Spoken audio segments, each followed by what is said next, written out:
Assalamualaikum warahmatullahi wabarakatuh. Salam sejahtera bagi kita semua. Shalom, Om Swastiastu, Namo Buddhaya, salam kebajikan. Selamat datang kembali di Stasiun Hantu, di mana pada video kali ini kami kedatangan seorang narasumber yang bernama Mas Rey. Selamat siang Mas Rey. Terima kasih. Sehat Mas Rey ya? Alhamdulillah.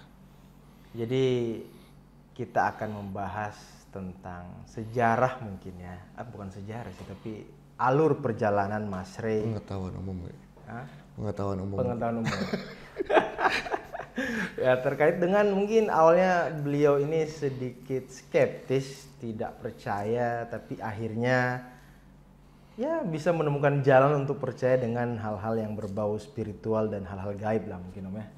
Mungkin ya kayak gitu ya. Aku selama selama hidup tuh kan memang pengaruh akademisi dari keluarga, terus kemudian juga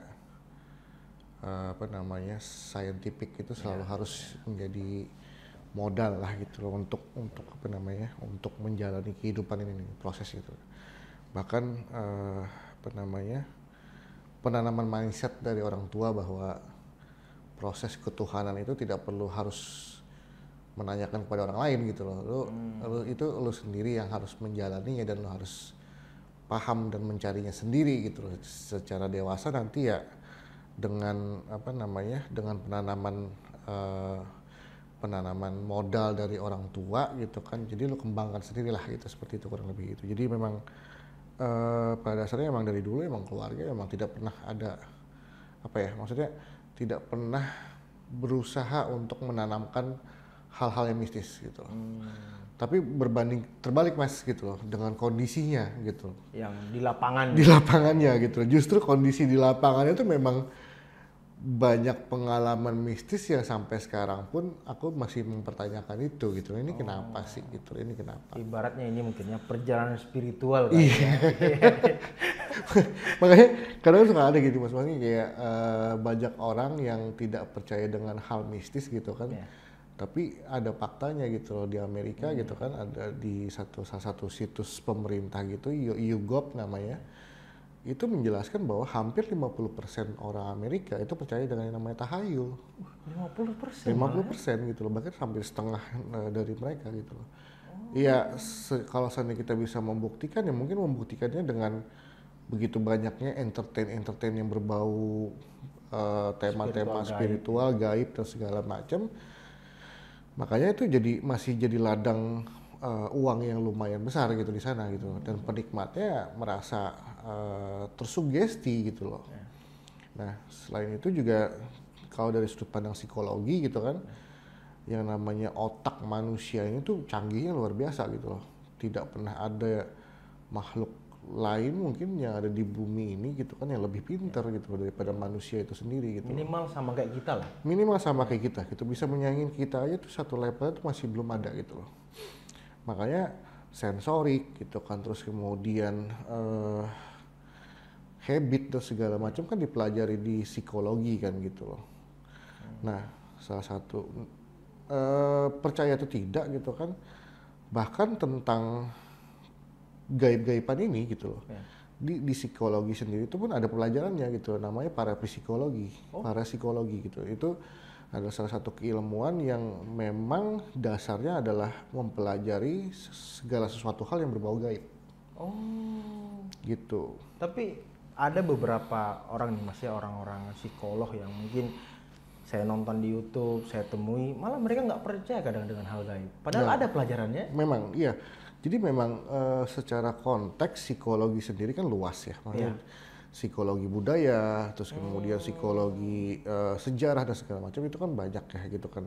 Nah, jadi concernnya adalah memang ada salah satu cabang, bahkan ada sekolahnya di Inggris gitu kan.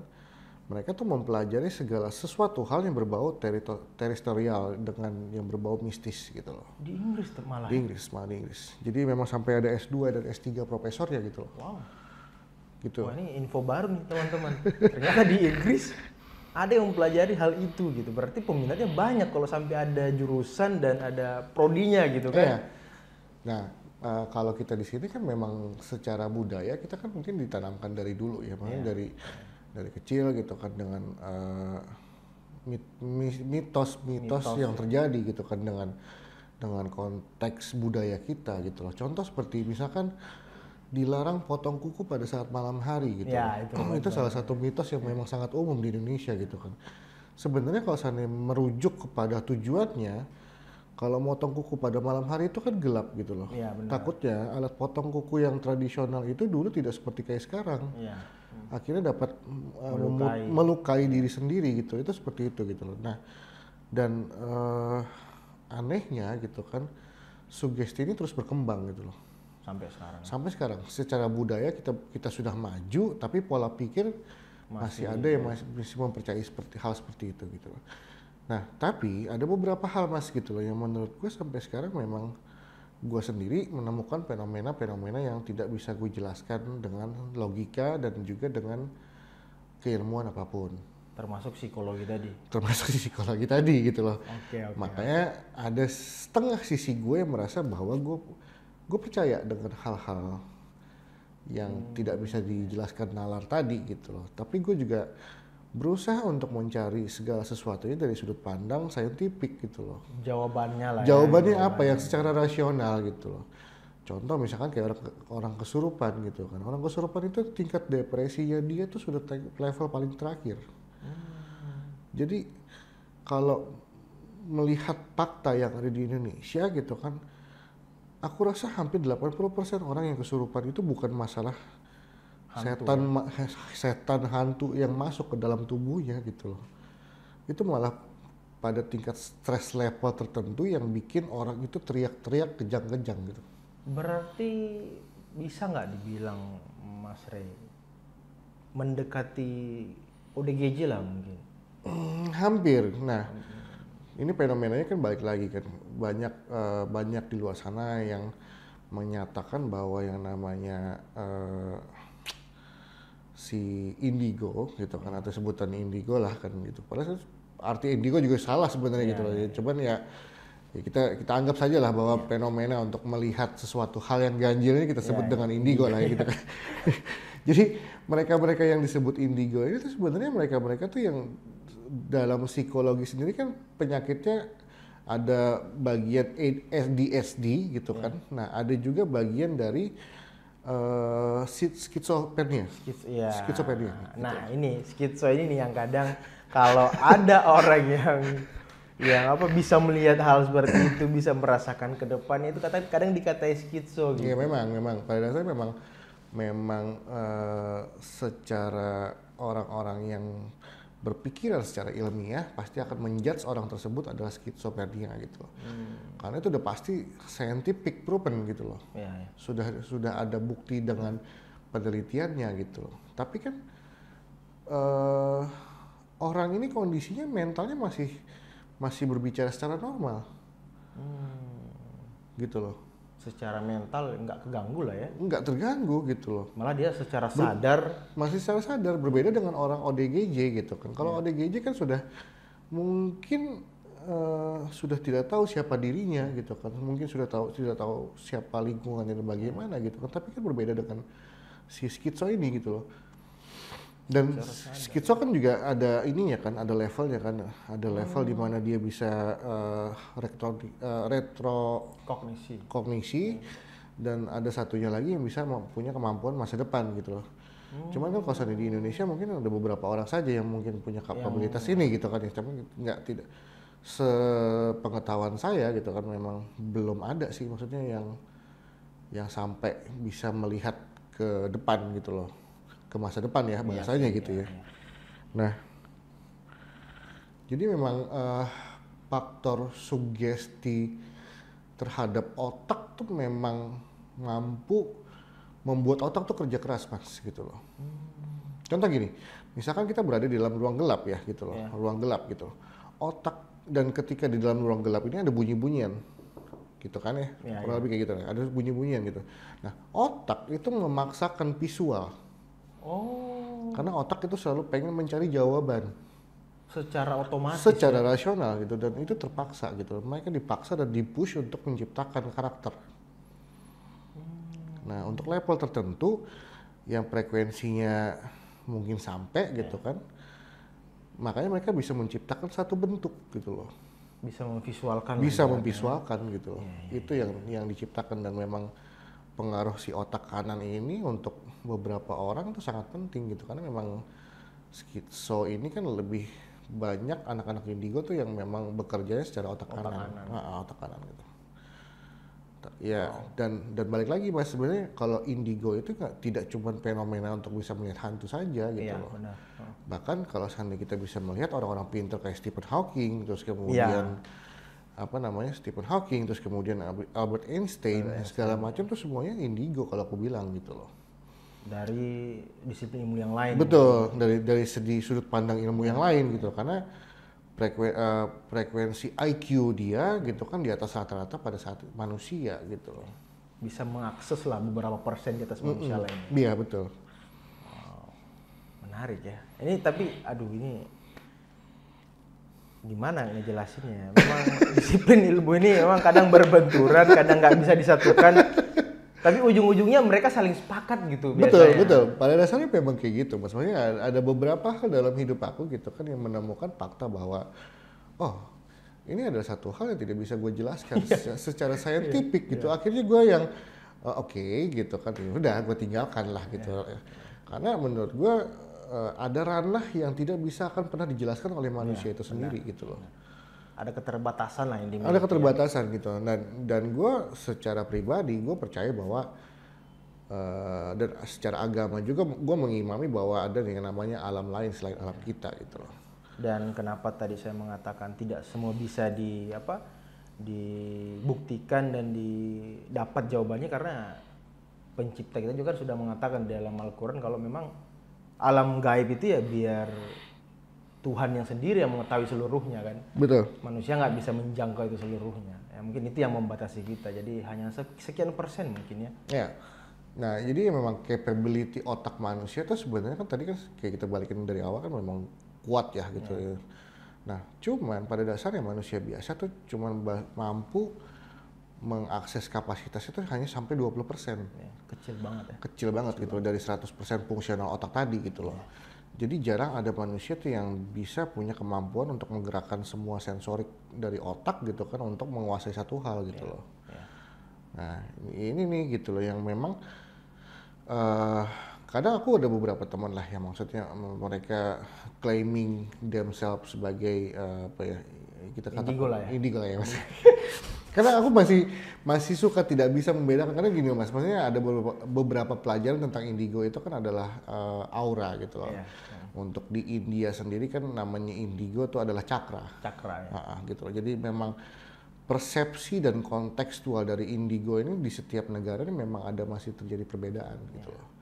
Jadi mungkin kalau di Cina gitu kan mereka kan menggunakan indigo ini sebagai meditasi.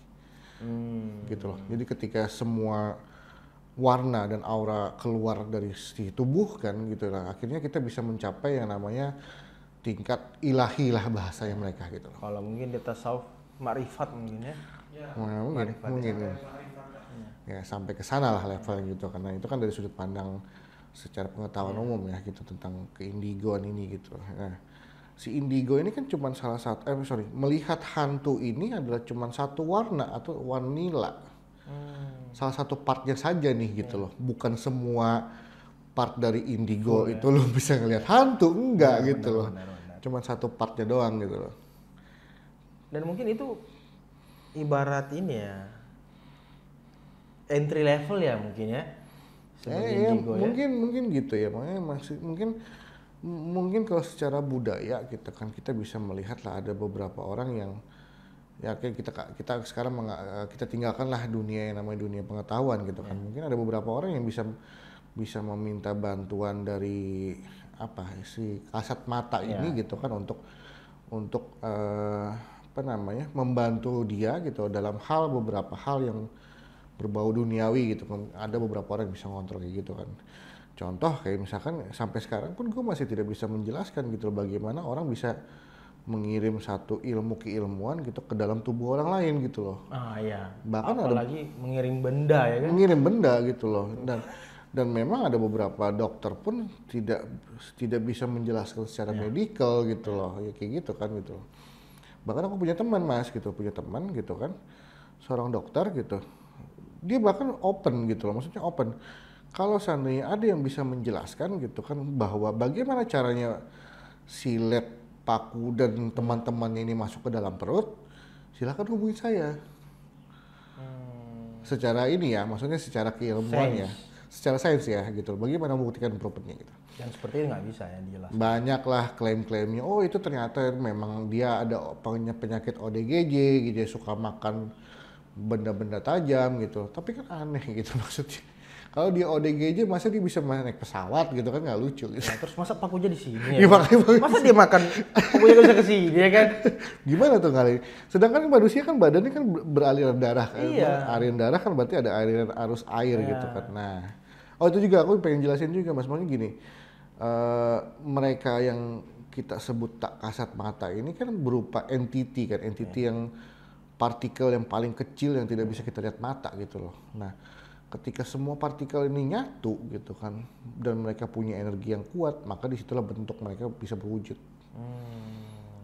Itu secara ilmiah ya gitu loh. Nah, biasanya mereka ini menempel di bagian-bagian tertentu gitu dari dari kayu gitu kan, terus kemudian dari bahan-bahan besi, bahkan sampai radio gitu kan. Nah, makanya para ghost hunter di luar sana gitu kan, mereka sedang menggunakan peralatan gitu loh, seperti EMF, electronical magnetic field gitu kan, terus kemudian ada sonar light gitu kan. Sonar light itu kalau sudah dipasang gitu kan, dia minta tolong, tuh hantu gitu. Gitu pagi gitu. Tuh hantu gitu. Hidupin lampunya dong gitu kan, mungkin kayak gitu kali ya. Ya udah lampunya bisa. Kasarnya gitu lah ya. Mungkin kayak gitu lah, kurang lebih lah ya gitu kan. Kita nggak tahu lah gitu gimana secara ini ya, maksudnya secara eksplanasi kayak gimana. Karena gue juga sebenarnya kalau seandainya ada kesempatan sih pengen sih beli alat kayak gitu. Tes sendiri gitu, pengen buktiin gitu. Cuman bener nggak? Iya, makanya ada apa enggak nih gitu loh.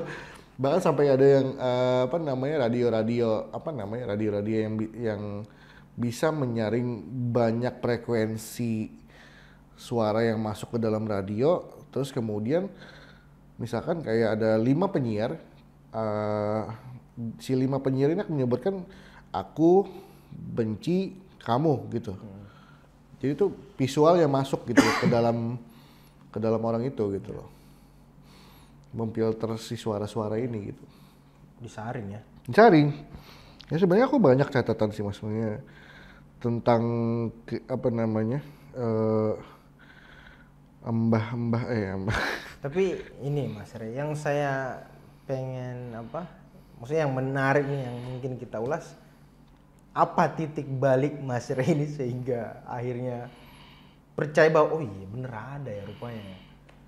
Nah, pengalaman itu mungkin yang aduh kalau itu panjang weh. Kayaknya nggak bakal 5 episode cukup. Kisi-kisinya aja apa ya, awalnya intinya ada beberapa hal yang dari dulu tuh memang seperti kiriman dan segala macam gitu yang tadinya aku berusaha untuk tidak percaya gitu loh. Ada pengalaman itu. Ya, ada yang berusaha untuk tidak percaya gitu, tapi akhirnya kesini ya setelah banyak belajar, banyak tahu, banyak bertanya gitu kan segala macam, akhirnya memang ada kesimpulan dan ada fakta bahwa dunia yang seperti ini tuh sebenarnya tidak bisa disentuh oleh manusia gitu dan tidak akan hilang gitu. Jadi akhirnya kembali kepada kita bisa pegang kuat nggak gitu siapa yang punya penciptanya gitu. Gitu sih Mas. Apalagi kan di zaman modern ini banyak yang bilang masa zaman modern masih ada santet misalnya, tapi ya nyatanya bagi saya santet makin mudah. Dulu kan orang nyari foto susah, sekarang buka sosmed tinggal nyomot foto ya kan. Tinggal sama mbah dukunnya mungkin tinggal kirim WA kali mau mak gitu. Mana ya, aku lagi nyari juga nih. Ya begitulah, jadi ya tetap harus waspada ya, namanya juga ya kita nggak tahu kan siapa yang ada di sekeliling kita gitu. Tapi ya zaman modern sepertinya ya Mbah Dukun itu makin mudah juga menyantet orang. Dan orang tidak menyadari itu bahwa mengupload foto ke internet itu bisa menjadi jembatan bagi dukun untuk mencelakai orang. Tapi ya agak, maksudnya ada aneh lah gitu. Maksudnya gini loh Mas, dengan ini kan medianya masih belum belum bisa proven gitu dari segi saintifik gitu kan. Tapi ya balik ke kita cerita tadi gitu, gimana cara proses dan segala macam itu masih belum bisa dibuktiin gitu loh. Tapi banyak orang yang memang akhirnya secara gimana ya menyebutnya telah berpulang ke rahmatullah gitu dengan cara yang digituin gitu loh. Nah itu tuh yang kasihan sih gitu sebenarnya, kalau aku ngelihatnya kasihan sih gitu loh. Memang fenomenanya gimana ya gitu loh, maksudnya membasminya juga bingung gitu kan, bukti yang ada gitu kan. Turun temurun juga ilmunya kan. Iya betul gitu, dan memang agak susah dibuktikan gitu loh. Yang nggak lucu aja. Kemarin kan mungkin beberapa tahun yang lalu lah kita kan memang ada acuan, ada undang-undang yang akan yang masalah ini kan. Gaib-gaib gitu kan. Iya, makanya. Tapi untuk membuktikan itu Nah itu makanya aku bilang, aku tuh kadang-kadang suka tergelitik gitu, misalnya kayak hakimnya, mana ini ya si pelakunya gitu, tiba-tiba pocong nongol gitu kan. Mereka Pak Hakim gitu. Emang ya kayak gitu lah maksudnya. Agak memang, kenapa gue gugup ya? Kenapa gue grogi? Agak inilah maksudnya, ya memang gitulah pokoknya. Seru sih maksudnya bahas kayak gini ya. Emang dasarnya emang apa ya? Kalau buat aku pribadi ya balik tadi gitu, aku percaya gitu bahwa ada satu entity atau satu dunia gitu kan, yang lapisan itu sebenarnya tipis gitu loh. Bahkan sangat dari dulu pun gitu kan, kita secara budaya aja tidak mungkin seorang raja seperti bukan raja ya, seorang pendekar lah sebutannya kayak Majapahit gitu kan, bisa menguasai Nusantara yang sebesar ini gitu dalam hitungan beberapa generasi lah gitu kan ya, dalam beberapa masa gitu loh. Seluas apa Mas, kita aja berangkat dari sini mungkin ke Bali naik mobil aja bisa berapa jam kan gitu loh. Ini dulu cuma ngandelin kuda Mas gitu kan. Kapal, perahu. Iya macam kayak gitu loh. Ya mungkin apa ya, kalau aku sendiri sih banyak hal lah Mas di dalam hidup tuh yang memang akhirnya membuat aku tuh harus percaya gitu loh. Walaupun gini, secara keluarga aku dari bapak tuh memang berusaha untuk mengikis tentang hal-hal yang berbau kayak gini. Tapi ibu aku di satu sisi lain tuh yang biasa saja gitu loh. Ya udah itu sistem belief lo yang ya kalau lo mau bikin ya lo ciptain silahkan. Gitu. Ya nggak masalah juga gitu kalau kata ibu ya gitu loh. Nah kalau bokap tuh udah keras tuh gitu loh. Memang udah diblok sama dia. Di blok gitu dan menolak gitu loh. Semuanya tuh harus ada penjelasan ilmiah gitu, pokoknya intinya gitu. Nah, tapi ya memang dasarnya emang silsilah keluarga juga masih ya gimana sih Mas, ada turunan-turunan yang saling terikat dia dengan dari budaya lagi baliknya. Gitu sih. Dan ya aku sih pesen ke semua orang gitu loh. Kalau memang ada sesuatu hal tentang gaib tuh jangan buru-buru dijudge gaib juga gitu loh. Ya, benar.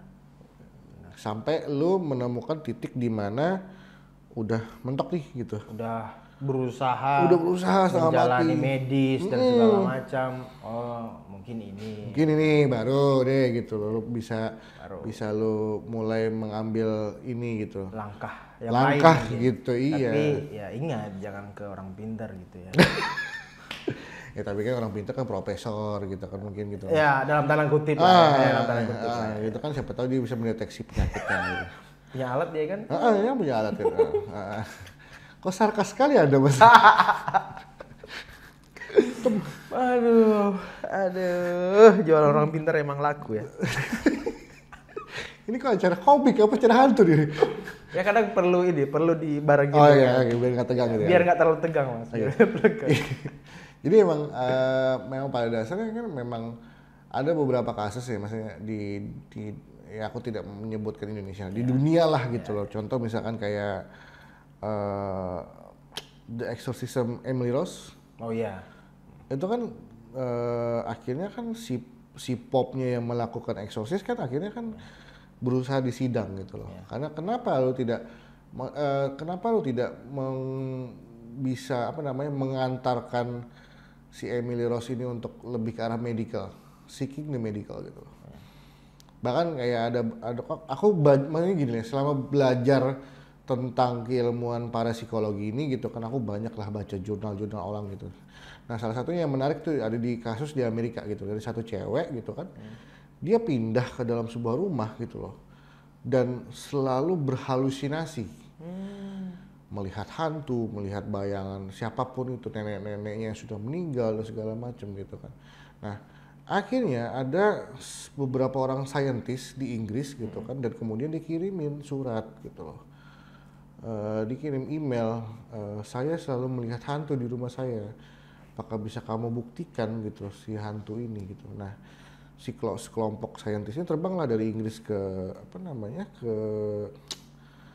ke Amerika lah gitu loh, untuk menyelidiki rumah ini kan gitu. Nah setelah 2 minggu mereka menyelidiki, akhirnya tahu nggak kenapa jadi si wanita ini berhalusinasi? Kenapa? Ada gas bocor. Jadi ketika gas itu dicium terus penerus, akhirnya terciptalah halusinasi. Iya. Seperti sama kayak orang menggunakan magic mushroom. Iya benar. Ya. Gitu loh. Jadi memang ada beberapa fakta tuh yang bisa diungkapkan secara ilmiah gitu. Ada juga yang tidak gitu loh. Secara ada yang eksternal memang mempengaruhi kita, ada yang tidak. Nah tapi saya punya satu cerita juga nih Mas, yang saya lihat di kanal YouTube lain juga kan, kasus yang paku tadi itu, yang ada ratusan paku di badannya, yang dia ke rumah sakit, ketika dioperasi udah bersih, besoknya ada lagi pakunya. Nah, itu ada. Akhirnya si dokter ini tuh di rumah sakit Muhammadiyah tuh, di rumah sakit Muhammadiyah dia dioperasi dengan dokter spesialis yang udah senior. 2 kali dioperasi hilang tapi balik lagi. Akhirnya si dokter ini memanggil ustadz buat diruqyah. Jadi pengobatannya 2 macam. Ketika diruqyah hilang, tapi ketika diruqyah datang lagi dioperasi, tapi ketika pas sampai di ruang operasi udah hilang lagi. Dan itu ada semua datanya. Itu kalau nggak salah dokter Richard dan siapa gitu ya pernah ingin melihat kasus itu, dan yang tanganin temannya Ustadz Faizar waktu itu nggak salah. Nah itu real, jelas ada bukti rekam medisnya, foto badannya, paku-pakunya semua, paku yang dikeluarkan juga ada, itu ada. Dan dokternya bingung ini apa. Nah disitulah dia juga percaya bahwa ada yang seperti ini. Mungkin itu kalau dokternya saya sih pasti udah mikir bikin toko material. Ngumpulin paku dari situ kan. Itu dijualin lagi. Sekilo lumayan paku sekarang. Pokoknya gede-gede lagi segini. Kan lumayan. Lagi Mas yang mau disampaikan kepada teman-teman? Kayaknya sebentar ya. Nanti kita sambung lagi ya dengan kisah yang lain mungkin ya. Nah itulah mungkin tadi teman-teman secercah perjalanan spiritual yang dijalani oleh Mas Ray. Seperti apa dia akhirnya mendalami ilmu psikologi, dan akhirnya bersinggungan dengan hal-hal yang bisa membuat dia percaya dengan adanya kiriman, makhluk gaib dan segala macamnya. Tapi apapun itu, ya kita harus tetap ingat kepada pencipta kita agar ya semua gangguan-gangguan eksternal seperti kiriman itu semoga tidak terjadi kepada diri kita. Terima kasih Mas atas waktunya, atas kesempatannya, dan terima kasih atas karena berkenan untuk bercerita kepada teman-teman para sobat hantu. Semoga kita bisa berjumpa lagi di lain waktu. Subscribe ya. Aduh, subscribe ya. Subscribe. Ya, kalau teman-teman mau mendukung, jangan mau mendukung, harus mendukung channel YouTube Stasiun Hantu dengan menekan tombol subscribe, like, dan share. Jika menurut teman-teman semua video ini bermanfaat untuk teman, keluarga, dan sanak saudara semua. Akhir kata, saya pamit, Mas Ray juga pamit. Billahi taufiq wal hidayah. Wassalamualaikum warahmatullahi wabarakatuh. Waalaikumsalam.